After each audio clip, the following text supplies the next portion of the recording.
आदरणीय भाइयों एवं बहनों, आप सभी को सादर प्रणाम। मैं आज अपनी एक नई रचना आप लोगों के बीच लेकर उपस्थित हूँ, जिसका शीर्षक है अदब। यह कविता बेसिकली दो पीढ़ियों के बीच, दो संस्कृतियों के बीच, वैचारिक संस्कृतियों के बीच जो संघर्ष की अवस्था होती है, उसी पर आधारित है। तो प्रस्तुत है मेरी रचना अदब। राह चलने का राह चलने का जिनको हुनर ही नहीं, राह चलने का जिनको हुनर ही नहीं, रास्ता है वो आगे बताने लगे,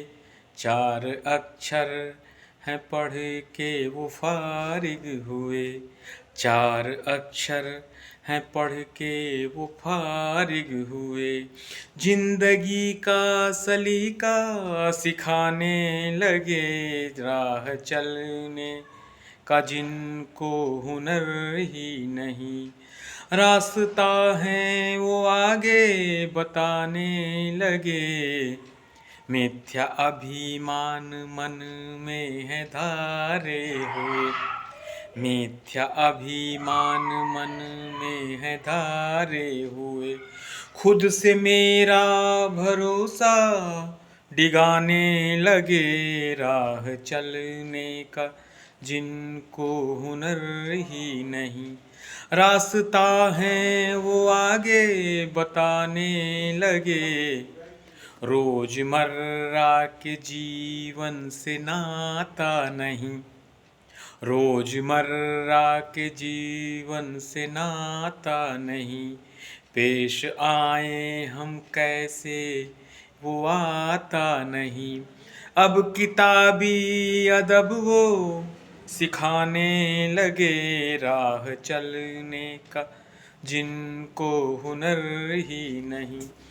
रास्ता है वो आगे बताने लगे, उम्र भर का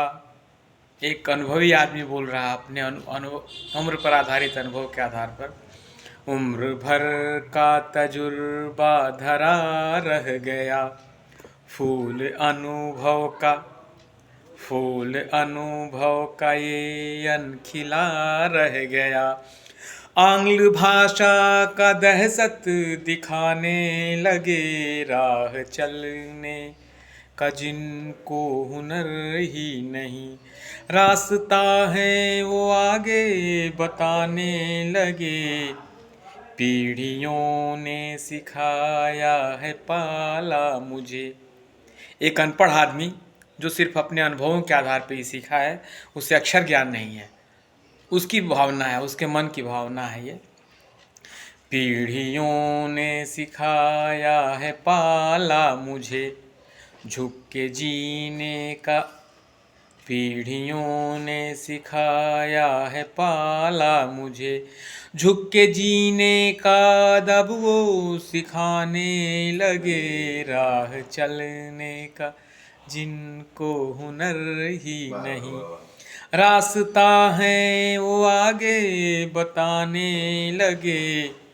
मैंने इज्जत किया, भैया बहुत बहुत पढ़े लिखे आदमी हैं, मैंने इज्जत किया उनसे कुछ ना कहा, मैंने इज्जत किया उनसे कुछ ना कहा,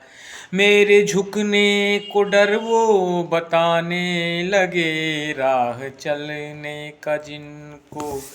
हुनर ही नहीं, रास्ता है वो आगे बताने लगे। धन्यवाद। कविता अच्छी लगे तो अपना आशीर्वाद जरूर दीजिएगा आप लोग। बहुत बहुत धन्यवाद।